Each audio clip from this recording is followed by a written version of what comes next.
Gloire à Dieu. Alors, penchons nos têtes. Seigneur, merci que nous avons déjà prié avec notre petit frère ce matin, mais maintenant je prie pour le message que nous allons entendre, que tu puisses nous rencontrer, nous bénir, et je te prie de garder les sentiments de mon cœur qui pourraient peut-être s'étendre et peut-être d'une façon qui pourrait malheureusement et malencontreusement toucher quelqu'un. Ce n'est pas le but de mon cœur. Je suis qu'un être humain, Seigneur, qui partage ta gloire au travers de ta parole. Et je te prie juste de me garder de cela, parce que mon cœur est de bénir, Seigneur, et d'encourager, comme tu fais dans les Écritures, au nom de Jésus. Amen. Amen. Gloire à Dieu. Alors, nous allons arriver pour le verset de la semaine. C'est Jean 8, 58. Jésus leur dit, en vérité, je vous le dis, avant qu'Abraham fût, je suis. OK? Là, c'est le fameux mot grec qui dit « égoïmie », OK? Le « je suis ». Et vous savez, j'ai beau être un pasteur qui va dans les Écritures, qui va dans les commentaires, mais comment expliquer la portée de ce mot grec-là dans notre culture? C'est quasiment impossible, honnêtement. T'sais? Égoïmie, c'est égal à Dieu. D'autres sectes religieuses ne voient pas cette définition de ce mot. Mais moi, ce que je veux nous encourager, c'est avant qu'Abraham. Comment Jésus peut dire qu'il était là avant Abraham, sinon qu'il est Dieu? Et s'encourager à cela, que Dieu ne nous demande pas de comprendre toutes les Écritures et tout le grec. C'est du grec koiné qui date de 2000 ans passés. Même des gens qui parlent grec aujourd'hui ne comprennent pas exactement le grec koiné de l'époque, qui est le grec commercial, comme l'anglais est la langue commerciale. Donc, à quelque part, faisons confiance aux Écritures, que nous n'avons pas besoin de comprendre chaque mot pour saisir la portée de ce verset. Jésus dit, « Hey, avant qu'Abraham fût sur terre, j'étais déjà là. » Wow! Wow! Le problème, c'est qu'on essaie toujours de résoudre les mystères. Savez-vous qu'on vit un mystère tout le temps, tous les dimanches ici? Savez-vous lequel? L'électricité. On ne le voit pas, on ne le touche pas, mais on peut le ressentir. Mais est-ce que vous savez que l'électricité, ça voyage? Quand on parle de 60 Hz, c'est que dans le fil, l'électricité bouge comme ça, il bouge dans le fil. Puis chaque électron se bouge, qui fait qu'on a de l'électricité au bout. Et ça, c'est 60 fois sur le côté gauche, 60 fois sur l'autre, dans une seconde. Donc, ça bouge 120 fois. Là, je vous ai tout expliqué ça. Avez-vous compris de quoi? Non. C'est un mystère. Les physiciens le comprennent, mais ça ne se voit pas. C'est mystérieux. Parce que même moi, quand je sors de ma voiture, je prends des chocs électriques. C'est le même principe de l'électricité qui est là. Il y a plein de choses qui sont mystérieuses qu'on s'est habitué. Passez à la télévision. On regardait Star Trek dans les années 67, puis on s'est dit, jamais ça va arriver. Hein? Vous vous rappelez de ça? Puis, à ce temps-là, je parle avec quelqu'un, il me regarde, puis je le vois. Star Trek. Mais comment que ça fonctionne? Ah, les physiciens, puis ils connaissent ça, ils t'expliquent tout ça. Mais c'est encore un mystère. Cette image-là passe dans les ondes pour arriver sur l'autre téléphone. Quelqu'un va dire, c'est de la science, pasteur. Oui, mais moi qui est cartésien, ce n'est pas une réponse, la science. Donc, il faut que j'accepte que je ne peux pas tout comprendre. On ne peut pas tout comprendre, Dieu. On a assez dans la parole pour le suivre. Avant qu'Abraham fût, je suis. Donc, cessons de nous poser la question, de dire, « Ouais, mais Seigneur, comment tu étais là avant? » Il était là, point la lettre. Tu sais? Parce qu'il n'y a pas de réponse à ça. Tu sais? Dieu est là depuis l'éternité. Ouais, mais essaye de m'expliquer. Non, je ne t'expliquerai pas. Il est là depuis l'éternité. Tu es capable de m'expliquer l'éternité? Non, ben moi non plus. Donc, c'est un mystère. Il y a encore des mystères. Et la foi demande de croire aussi dans les mystères non révélés à l'heure actuelle. C'est que si ça vient m'encourager, avant qu'Abraham fût, Jésus était là. Donc, Jésus nous comprend davantage qu'on peut le croire. Parce que vu l'humanité entière se construire sous ses yeux, il a participé à la création. C'est que s'il y a quelqu'un qui comprend bien l'être humain, c'est lui. Et lui nous dit, je vais te pardonner. C'est ce qui m'amène au deuxième message ce matin. Gloire à Dieu. Je te pardonne. je te pardonne, je te pardonne. M'entends-tu? Tu l'as dit la semaine passée, là. Ben ouais, mais je l'aurais dit cette semaine, tout le long de la session, ça va être ça, là. Hein? M'entends-tu? Des fois, Francine est à côté de moi, puis elle me parle, puis elle me dit, m'entends-tu? J'ai dit oui. Elle dit, répète ce que j'ai dit. Ben, elle dit, ah, c'était confus ton affaire.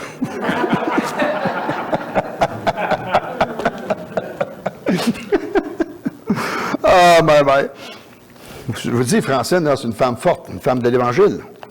Elle vit avec moi, là, elle est forte. Mais ce que je t'apprends dire, c'est que des fois, on parle d'un discours de sot. On le fait entre nous autres sans s'en rendre compte. Des fois, on dit, on se connaît tellement. Ah ouais, mais c'est là que ça commence, le manque de communication, qui arrive les problèmes quand on dit, on se connaît tellement. Hein? Mais combien de fois, par habitude, qu'on vit avec quelqu'un, puis qu'on ne l'entend pas, même si ça mettrait le speaker sur nos oreilles, on ne l'entend pas, parce qu'on vit sous des prérogatives, des standards, puis dans les relations humaines, on ne devrait jamais dire qu'il y a un standard, parce qu'on change. Moi, Francine, que j'ai connue, et qu'on s'est connus ensemble, c'est pas du tout la même femme aujourd'hui. Moi, quand j'ai connu Francine, au Plein Évangile, à l'église du Plein Évangile, elle parlait à personne. Mais là, dans toutes les églises, elle a dû donner son témoignage. Parce qu'on aime recevoir le témoignage des femmes de pasteurs, puis dans les églises traditionnelles, il faut que la femme du pasteur donne son témoignage. Donc, Francine s'est prêtée à ça. Mais dans des conditions spéciales où, à un moment donné, lorsqu'elle va nommer des choses, il va falloir qu'elle change son langage parce que dans cette région-là, ils ne parlent pas le même langage. Donc, le Seigneur le fait sortir de sa personnalité pour arriver à faire d'autres choses. C'est que si je considère, Francine, que j'ai marié il y a 37 ans passés, puis qu'on s'est connus il y a 40 ans passés, ben, je ne l'écoute plus. Je ne l'écoute plus. Hein? Puis, c'est pour ça que le Seigneur, le cri du Seigneur, c'est « M'entends-tu encore? M'entends-tu? » La semaine passée, j'ai partagé de ce frère dans la foi qui avait été délivré de la cigarette au début de sa vie et qui, 18 ans plus tard, pour une raison, ben, a recommencé à fumer et ou que découvert qu'il pouvait avoir une guérison, pas une guérison, une délivrance encore, c'est quand il a fait une crise de cœur. Ça a été son interprétation, je l'ai dit la semaine passée, pas la mienne. Parce que moi, quand j'ai connu, je disais, hey, tu l'as déjà, retourne vers cette délivrance, simplement. Dieu te l'a accordé, elle est encore là. Mais il disait, ouais, mais il faut que je fasse des efforts maintenant. Le pardon, là, c'est pas parce qu'on nous sommes pardonnés parce qu'on fait des efforts. Parce que c'est ça, c'est un mérite. Tu sais, Dieu nous pardonne parce qu'on est pécheurs. Pas parce qu'on le mérite. Mais on est encore dans ce vieux concept qu'après tant d'années de vie chrétienne, on devrait avoir plus d'expérience, puis le diable vient jouer sur nos expériences, puis là, on essaie de s'en sortir un peu avant de revenir. Puis comme je disais la semaine passée, avant de passer à cette semaine, je disais, le concept, il faut que tu te pardonnes toi-même, c'est diabolique, ça ne vient pas de la parole, ça ne vient pas de Dieu, ça vient de la psychologie. Le pardon, c'est toujours celui qui est offensé qui pardonne l'offenseur. Donc, je ne peux pas me pardonner à moi-même dans un miroir. Je ne peux pas me pardonner à moi-même. Quelqu'un peut me pardonner et je peux pardonner quelqu'un d'autre, mais on ne peut pas se pardonner à soi-même. C'est que nous devons entendre, m'entends-tu que je t'ai pardonné? Est-ce que tu l'entends? Mais c'est ça. Ézéchias, cette semaine. Vous connaissez ce roi. Ézéchias, là, il est comme sur le bord d'une histoire de royauté qui est probablement la plus spéciale pour tout Israël. Il y a eu le schisme avec le fils de Salomon, hein, Roboam, et Jéroboam a pris le pouvoir des 10 tribus du Nord, des 10 grandes familles du Nord, et là, ça a eu 2 royautés en Israël jusqu'au temps d'Ézéchias. Un peu avant Ézéchias, le royaume du Nord a été envahi par la Syrie, pas la Syrie S-Y-R-I, mais Assyrie, A-S-S, qui est un pays au nord de la Syrie S-Y-R-I-E. Okay?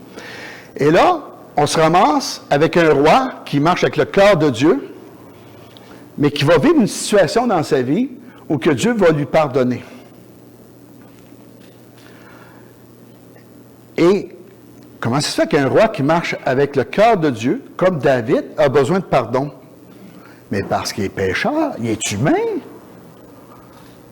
David, on l'a vu, David a péché avec Bathsheba et il a reconnu.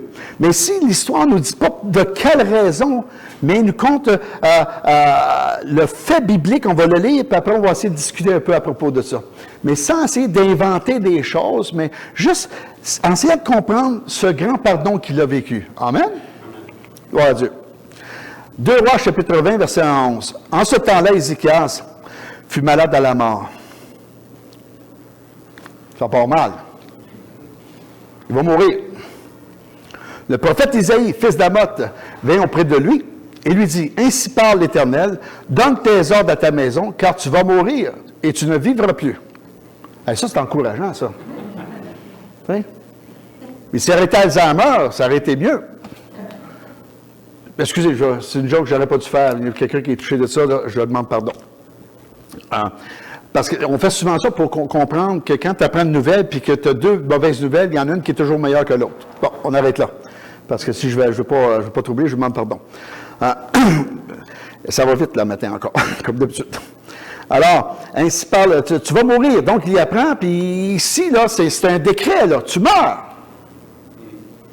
Ézéchias tourna son visage contre le mur et fit cette prière à l'Éternel. « Ô Éternel, souviens-toi que j'ai marché devant ta face avec fidélité et intégrité de cœur, et j'ai fait ce qui est bien à tes yeux. » Ézéchias répandit d'abondantes larmes. Ici, on voit une repentance profonde. Isaïe, qui était sorti, n'était pas encore dans la cour du milieu lorsque la parole de l'Éternel fut adressée en ces termes. Donc, quelque part, on peut voir à partir de là que ce sont de vraies larmes. C'est pas une apparence. Tu sais, quand quelqu'un qui est coincé, puis se met comme un enfant, se met à pleurer. Moi, mes enfants faisaient ça, hein? Parce qu'ils connaissaient le monsieur qui était en face de l'autre, là. Tu sais, mes enfants faisaient quelque chose, ils chicanaient. Puis là, je te donnais. Hey, j'étais le champion de la punition. 1 mois sans voir tes amis. Puis là, je les voyais, puis ils commençaient à babouner. Puis moi, je commençais à pleurer. Puis, faisait pas 3 minutes que je pleurais avec eux autres, OK, il n'y en a plus de punition. Ils ont compris vite, hein? C'est que parfois, je dis à Francine, Francine, qu'est-ce que tu vas faire avec ça? Parce qu'ils savaient comment me prendre. Mais vraiment, là, c'est pas ça qu'il a fait, là. Il s'est vraiment repenti. Mais repenti de quoi? On ne le sait pas véritablement. Il y a une proposition que je vais vous faire tantôt, à cause du style de vie qu'il avait, à quelque part, mais ce que je vois, c'est que Dieu va lui dire par Isaïe, je vais te pardonner. Retourne et dis à Ézéchias, chef de mon peuple, ainsi parle l'Éternel, le Dieu de David, ton père. J'ai entendu ta prière, j'ai vu tes larmes. Voici, je te guérirai le 3e jour. Tu monteras à la maison de l'Éternel. J'ajouterai à tes jours 15 années. Je te délivrerai, toi et cette ville, de la main du roi d'Assyrie. Je protégerai cette ville à cause de moi et à cause de David, mon serviteur. Isaïe dit, prenez une masse de figues. Et on l'a pris, on l'appliqua sur l'ulcère, et Ézéchias guérit. Ézéchias avait dit à Isaïe, « À quel signe connaîtrai-je que l'Éternel me guérira et que je monterai le 3e jour à la maison de l'Éternel? » Isaïe dit, « Voici de la part de l'Éternel, le signe auquel tu connaîtras que l'Éternel accomplira la parole qu'il a prononcée. L'ombre avancera-t-elle de 10 degrés ou reculera-t-elle de 10 degrés? » Là, c'est vraiment l'ombre, ton ombre à terre. OK? Alors, quand le soleil te regarde de ce côté-là, l'ombre s'en va de ce côté-là. Okay? Mais ici, c'est vraiment... De quel côté que tu veux que l'ombre paraisse? C'est que là, Ézéchias, lui, il a ajouté une difficulté à ça. Il voit cette difficulté qu'il va mettre. Ézéchias répondit, c'est peu de choses que l'ombre avance de 10 degrés. Hein? Mais plutôt qu'elle recule de 10 degrés. Le soleil est là et l'ombre recule. C'est fou. C'est contraire aux lois physiques de comment que la lumière fonctionne et le fractionnement de la lumière devant un objet. Alors Isaïe, le prophète, invoqua l'Éternel qui fit reculer l'ombre de 10 degrés sur des degrés d'Akaz où il était descendu. C'est qu'on voit le miracle ici. Mais quelqu'un dira, mais il a manqué de foi. Il a demandé, comment ça va se faire, Seigneur? Puis ça, moi j'entends, nous autres, on connaît ça, la Bible, on est né nouveau, on a le Saint-Esprit, puis personne de nous autres demande une preuve au Seigneur. Hein? Juste moi. Au rire des gens, je pense que tout le monde demande des preuves. Hein? Si vous manquez de preuves, ce n'est pas nécessairement de la foi. C'est de l'insécurité. Quelqu'un dit, ouais, mais manquer de foi, c'est de l'insécurité. Oh, pour moi, manquer de foi, c'est que tu ne crois pas que Dieu peut faire des choses. Mais quelque chose de miraculeux. Bien, on a tendance à questionner comment tu vas faire la chose, Seigneur. David demandait à Dieu comment il allait faire les choses. David était là et demandait, est-ce que je vais partir à la guerre ou je n'irai pas? Est-ce qu'on voit que David manque de foi quand il fait ça? Jamais. Mais nous, ses frères ou une soeur demandent ça, disent, j'ai questionné le Seigneur. Oh, tu as manqué de foi. Ah, mais si David a pu le faire, puis Dieu ne l'a pas dit qu'il manquait de foi, pourquoi moi, je ne pourrais pas le faire? Dieu, ce qu'il veut, c'est nous rencontrer, nous bénir. Il y a des gens, pour eux autres, Dieu l'a dit, il va le faire. Il y a d'autres personnes, Dieu l'a dit, mais comment il va le faire? Puis d'autres personnes, Dieu l'a dit, comment il va le faire? Je ne sais pas comment ça va se faire pareil. Tu sais.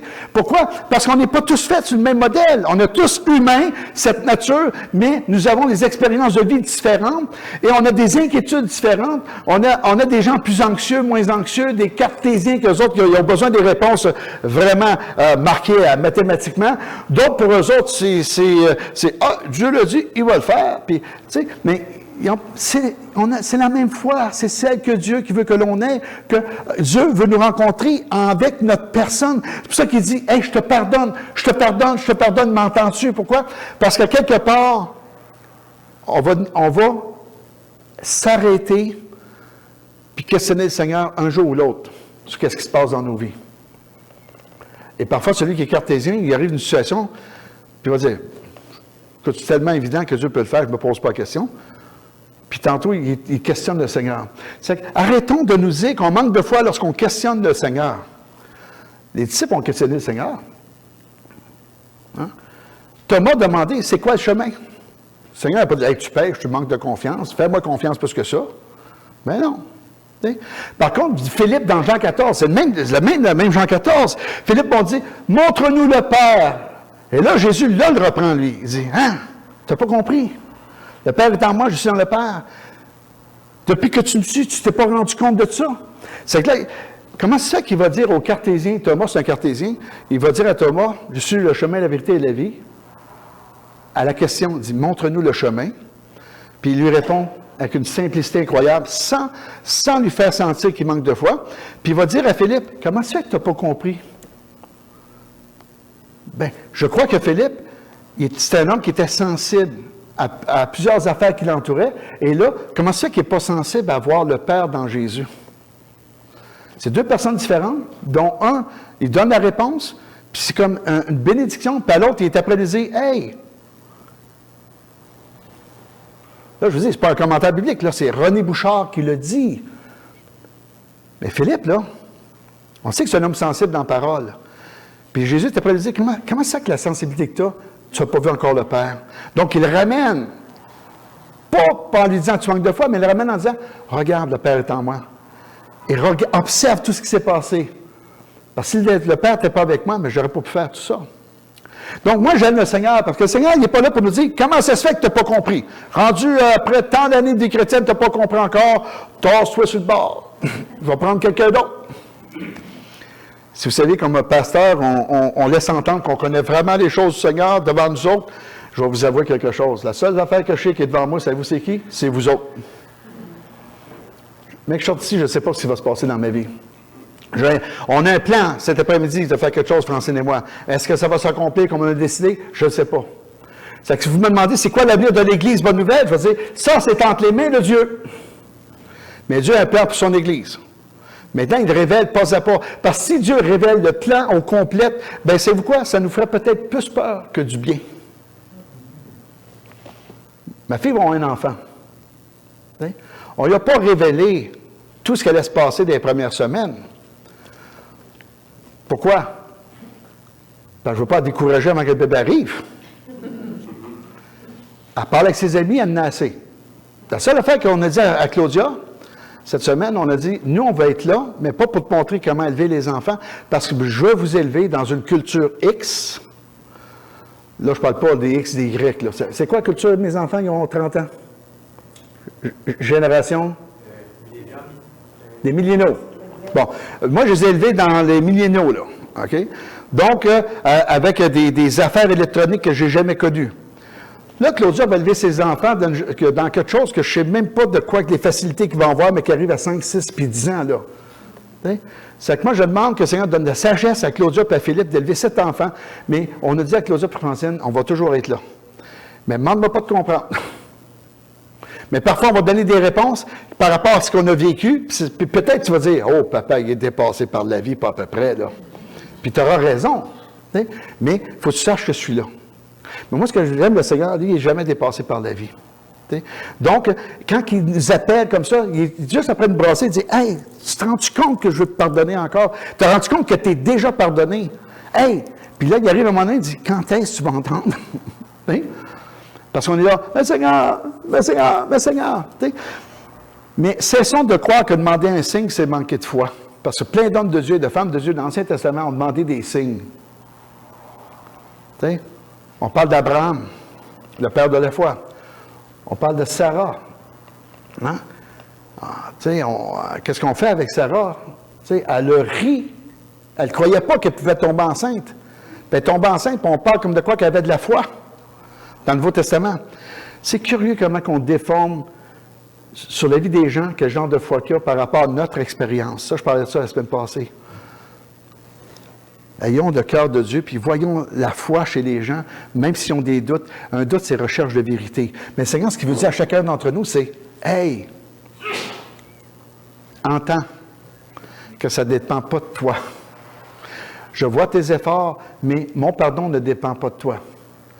Je décide de te pardonner. Je décide de te suivre. » Bien sûr, ici, faisons attention, là. Tu sais, si on vit dans le péché par-dessus la tête, puis que le Seigneur nous rappelle tout le temps, bien, le Seigneur, à un moment donné, bien, il va laisser des choses malheureuses nous arriver pour nous montrer qu'on doit revenir à lui. T'sais? Pourquoi? Parce qu'il ne veut pas nous perdre. C'est qu'il va permettre des situations pour qu'on puisse se tourner et dire, Seigneur, j'ai vraiment besoin de toi pour qu'on puisse se raccrocher à lui. T'sais?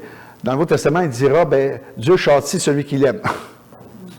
Là, je vous donne une version, pas plus tendre, mais qui fait comprendre que si tu es rendu au point que Dieu doit te ramener par des choses malheureuses de ta vie, bien, tu dois recevoir un message du Seigneur, c'est « M'entends-tu? » Reviens, reviens. T'sais? Puis quand tu vas revenir, moi, je désire te pardonner, et quand je te pardonne, je te fais miséricorde, et miséricorde, je te tends une corde à ta misère, pour te tirer de ta misère. Alors, Ézéchias, ici, ben, il est après-vie, puis il demande, et Dieu lui accorde sa demande. Il demande un signe. Gédéon manquait de foi, lui. C'est qu'il y a 5 interventions divines pour délivrer Israël. Parce qu'il s'est caché dans nu pour faire ce que Dieu lui demandait. Ça, c'est manquer de courage un peu, là. T'sais? Pourtant, Dieu l'appelle vaillant héros. Dieu ne nous voit pas comme nous autres, on se voit.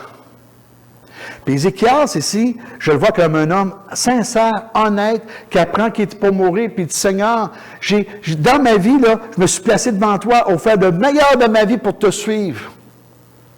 Je ne comprends pas pourquoi que là, je vais mourir d'une maladie mortelle.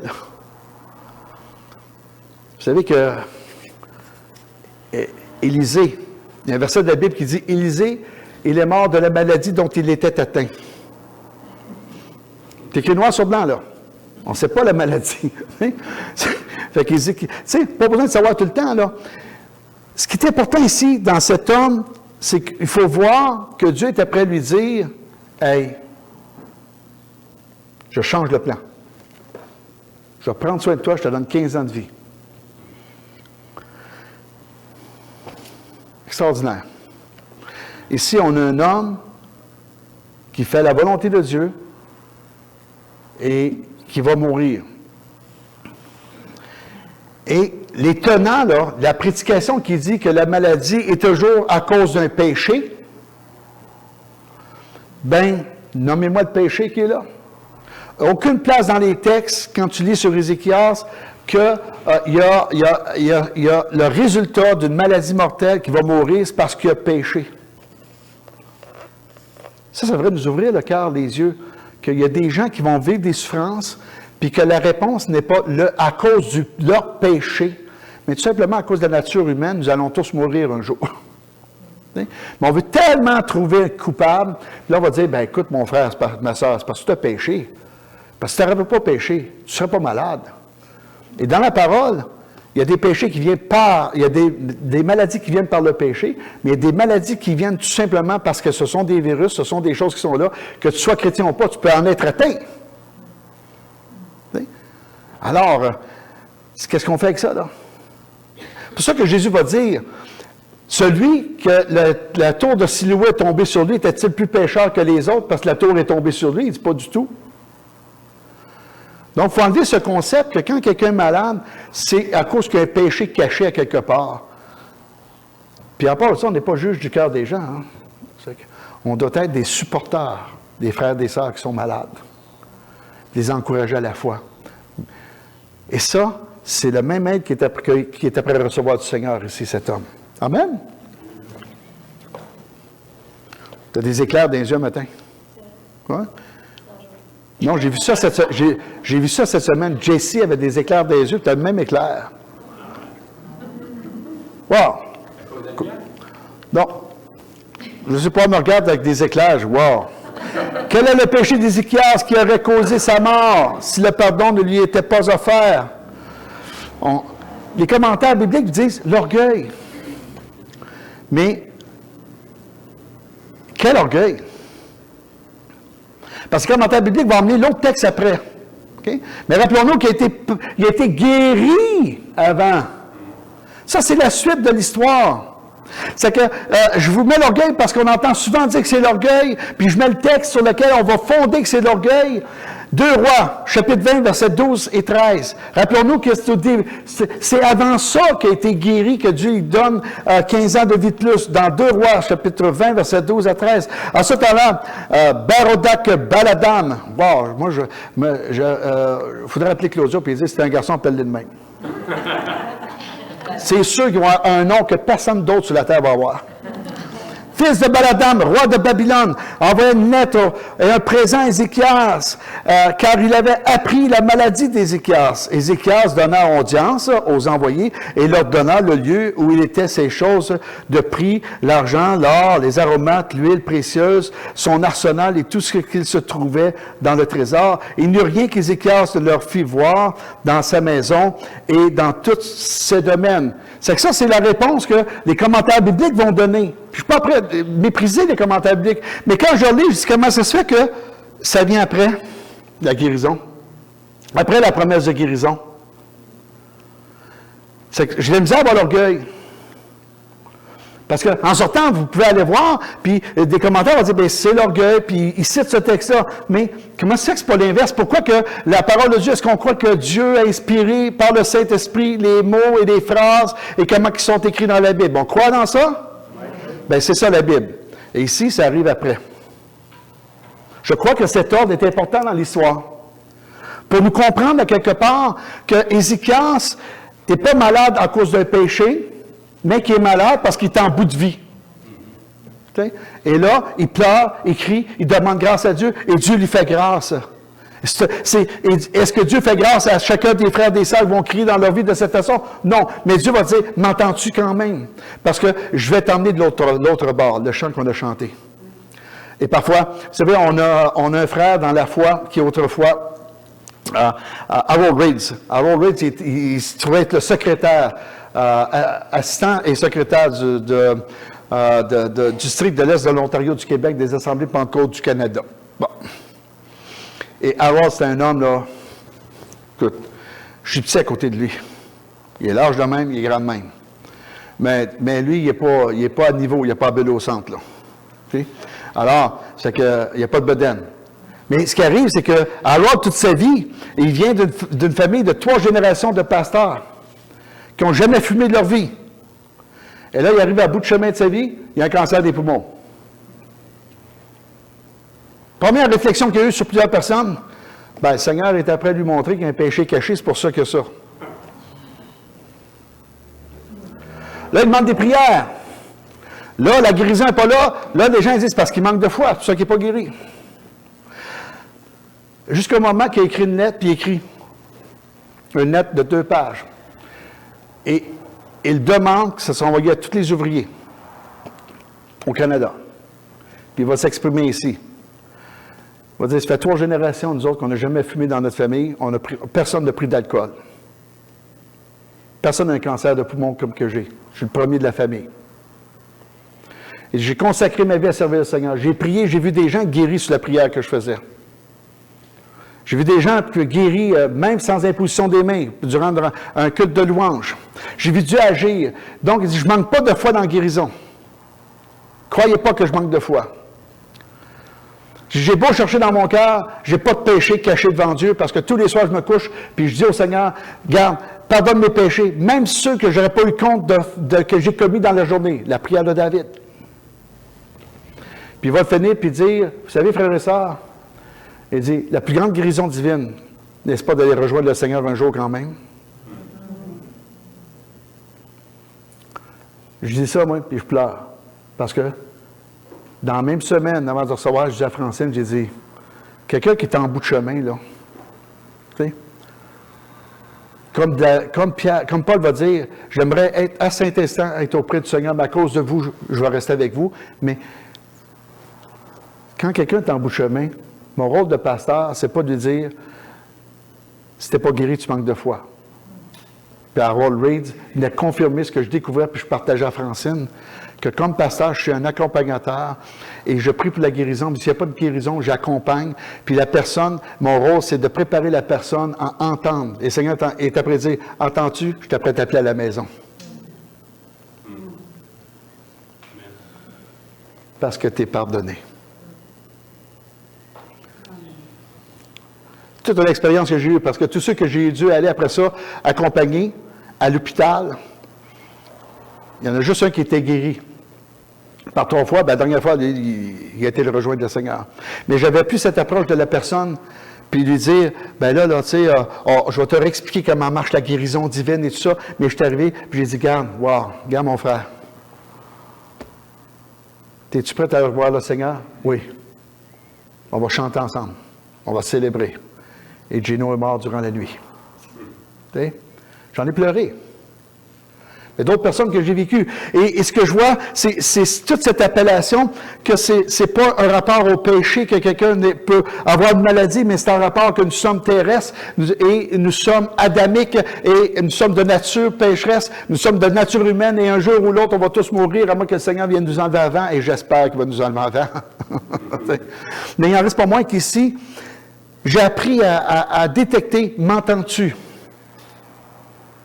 Pour le service pastoral, mais pour ma vie aussi. Puis d'arriver à voir, puis lui, il va réagir, il est tellement content de sa guérison, puis là, tu as le roi de Babylone qui vient vers lui, puis il est tellement content que lui, il fait exactement ce que René aurait fait. Viens voir la grandeur de Dieu. Mais savez-vous qu'est-ce qu'Isaïe retourne, puis il va dire, tout ce que tu as montré va aboutir à Babylone. Les fils de ta génération qui vont être sur le trône vont être emmenés à Babylone puis vont devenir des eunuques. Et là, il est après l'annoncer qu'ils vont aller à Babylone pendant 70 années de réclusion. Et savez-vous comment Ézéchiel réagit? Ézéchias, il dit, Dieu merci, ça n'arrivera pas de mon temps. Donc on va dire, hey, il est orgueilleux, là. Ça n'arrivera pas de mon temps. Mais savez-vous quoi? Je dirais la même chose. Je ne peux rien faire pour le futur, mais Seigneur, tu es après me dire que les 15 années de vie que tu me promets, je vais avoir la paix dans mon royaume, je vais avoir la paix dans ma famille, mais le reste, je ne peux rien. Ton décret pour le restant qui va suivre, j'y peux rien. Même si je changerais ma vie, je ne peux rien. Tu as fait un décret. Donc, j'ai de la misère à avoir l'orgueil. Mais quelqu'un qui se réjouit, tu sais, tu fais dire, tu vas 15 années de plus, comment tu vas réagir? Tu vas dire à quelqu'un, viens dans la maison, tu vas tout montrer ce que tu as dans la maison. Tu vas tout montrer ce que Dieu a fait de bon dans ta vie. Tu es content. Tu es content de dire, je vais avoir 15 années de vie de plus. Il me semble de dire, j'ai 15 années de vie de plus. Es-tu content? Ouais. C'est le fun. Oui. Ça, c'est comme celui qui chante « Je suis heureux car Jésus m'a sauvé. Dans son amour, il m'a tout pardonné. Voilà pourquoi je me mets à chanter. Je suis heureux parce que Jésus m'a sauvé. » Moi, je dirais, accroche un sourire à ton visage, parce que c'est pas ça que je vois, là.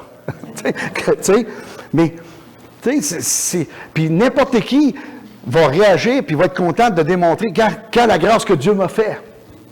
Puis à partir de là, on va tout avoir tendance de montrer ce que Dieu a fait dans notre vie, parce qu'on veut témoigner à l'autre. Et Ézéchias était prêt à faire quoi? Il était prêt à dire au roi de Babylone, regarde ce que Dieu a donné à notre nation.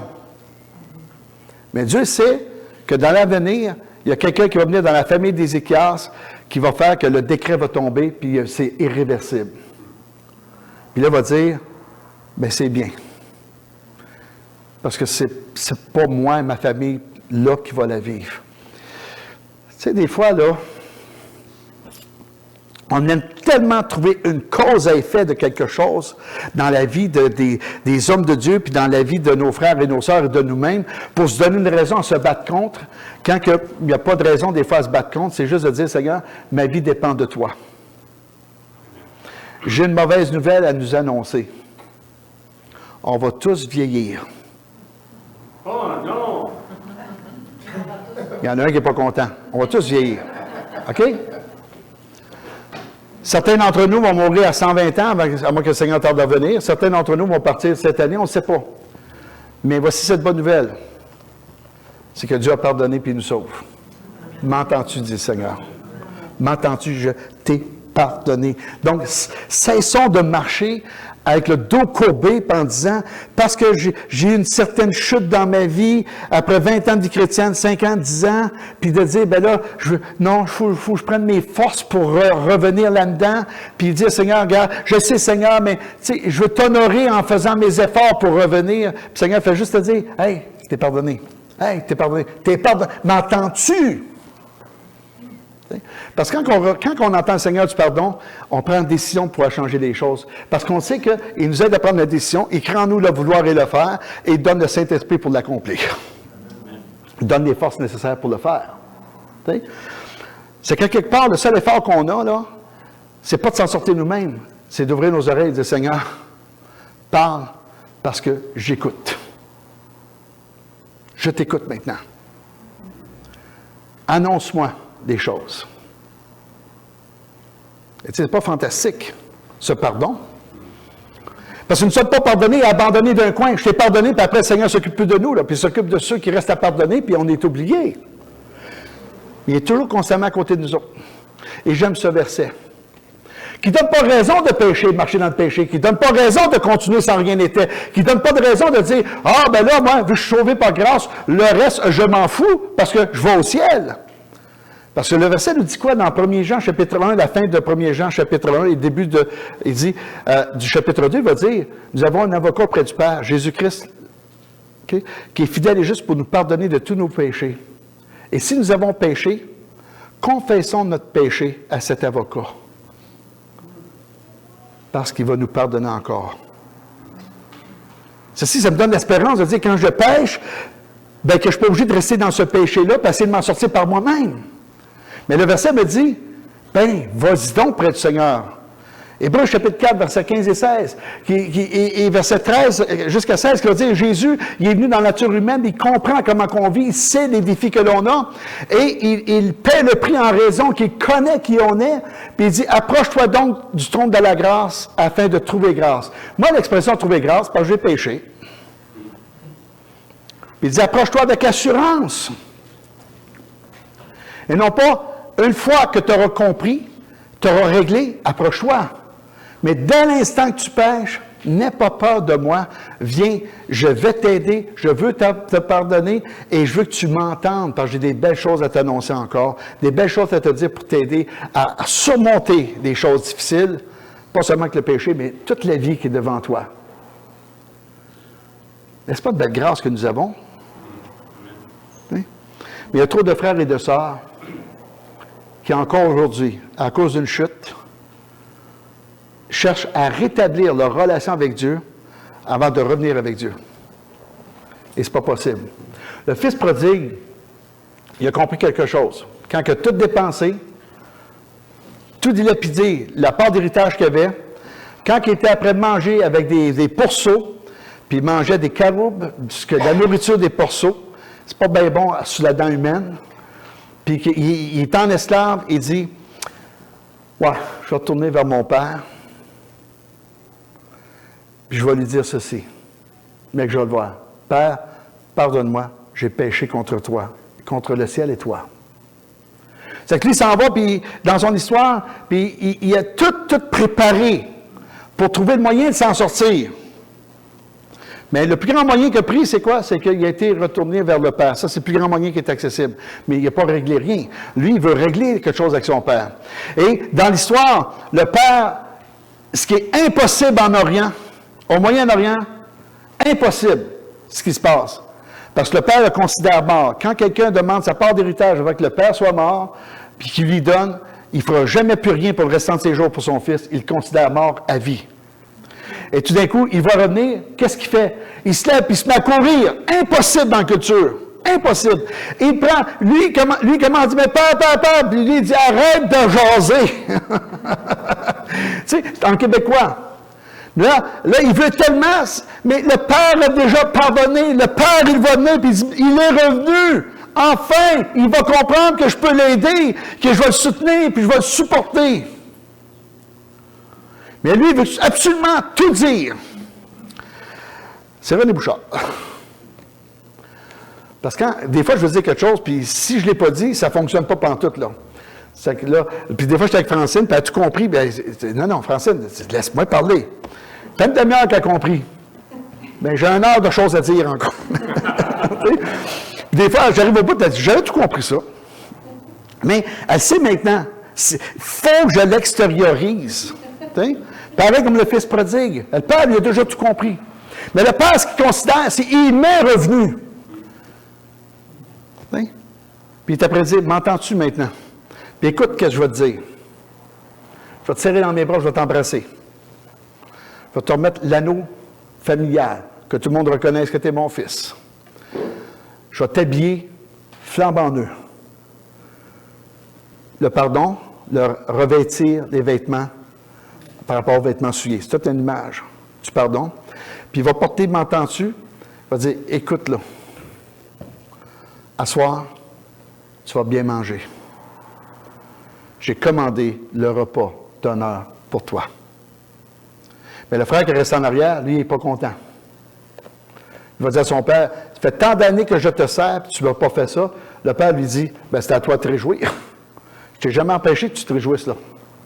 Je t'ai jamais empêché de célébrer. Je t'ai jamais empêché que tu invites tes amis puis de pouvoir célébrer. C'est toi qui as décidé qu'il ne le ferait pas. Parce que si tu me l'avais demandé, je te l'aurais fait autant que ton frère. C'est que l'autre, il est dans la même histoire. M'entends-tu? Tu avais qu'à le demander, tu l'aurais eu. J'appelle l'équipe de louange.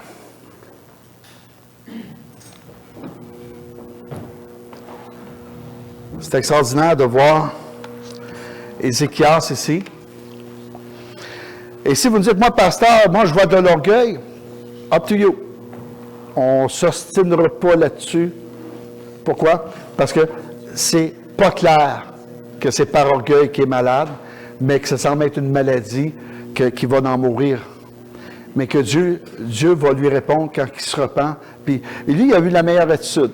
Il s'est tourné vers Dieu, puis il a dit, Seigneur, c'est toi qui peux tout le reste. Il n'a pas essayé de s'en sortir par lui-même. J'espère que cette histoire va inspirer nos vies. puis d'être capable de verbaliser à Dieu ce que l'on croit, ce que l'on pense, et comment qu'on est déchiré dans des situations, puis de cesser de croire que parce que nous sommes chrétiens, après tant d'années de vie chrétienne et d'expérience chrétienne, on n'aurait pas dû tomber là, on n'aurait pas dû être dans cette situation, on aurait dû avoir plus de sagesse. Pourquoi? Parce qu'on ne connaît pas notre avenir. On ne la connaît pas. Ces années-ci, les choses changent tellement vite qu'il y a à peu près juste les jeunes qui sont dans ces changements qui le comprennent. La part d'entre nous, là, ça change trop vite. Ça change trop vite. Parlez aux gars de métier. Les changements qu'ils ont eus dans les 15 dernières années dans leur métier. C'est incroyable. T'sais? Mais un ne change pas. Celui qui dit « M'entends-tu? M'entends-tu? M'entends-tu? Hein? Je te pardonne. » Seigneur, touche ton cœur par ce message et qu'on puisse se sortir de ce mécanisme de mérite, Seigneur. C'est tellement nous de mériter des choses. Sors-nous de ce mécanisme, Seigneur. Ayons le courage d'Ézéchias, lorsqu'il a appris qu'elle allait mourir, et il a appris d'un prophète. Quelle mauvaise nouvelle! Ésaïe ne lui a pas laissé l'occasion d'entendre qu'elle allait être guérie. Il a juste versé cette parole sur lui. Et lui, il a eu la meilleure réaction, c'est se répandre devant toi, Seigneur.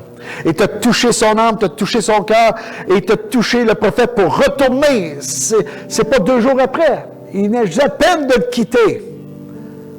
Seigneur, il ne s'est pas repenti pendant 28 jours avec le sac et la cendre, avec le jeûne. Il a juste eu cette prière en pleurant, en disant, Seigneur, souviens-toi de moi, puis il a pleuré.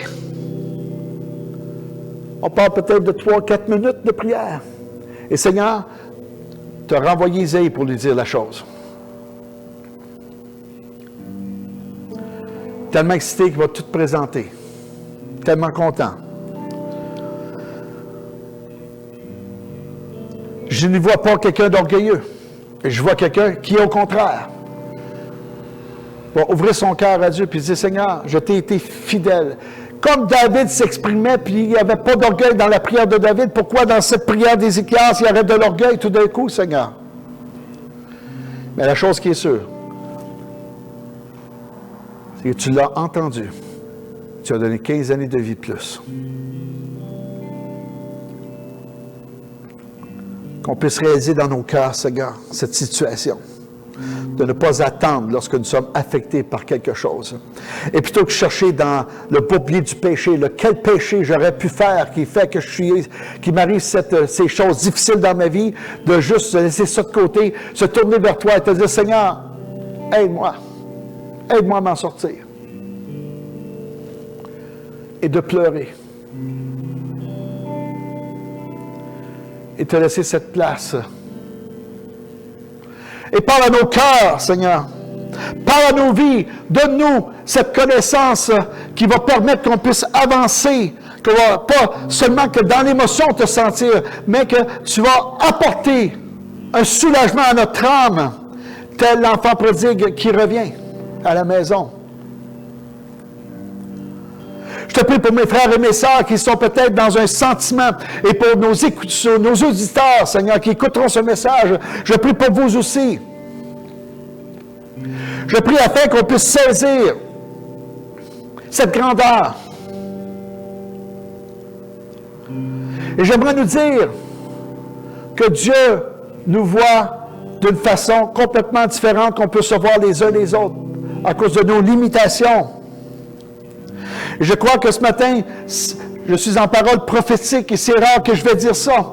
Mais j'aimerais dire ceci, c'est fort sur mon cœur. Mon frère, ma soeur, ce message est pour toi. Reviens à la maison. Cesse de chercher à rétablir les choses avant de revenir. Reviens à la maison, mon frère ou ma soeur, que tu entends cette parole et qu'au nom de Jésus, sois complètement délivré de cette pensée de performance, de mérite, ou cette pensée que, à quelque part, par ton expérience et ta connaissance de parole de Dieu, que tu dois rétablir quelque chose avant de revenir, mais reviens à la maison. car le Seigneur t'y attend. Et nous qui sommes restés à la maison, on veut célébrer ton retour. Amen. Terminons.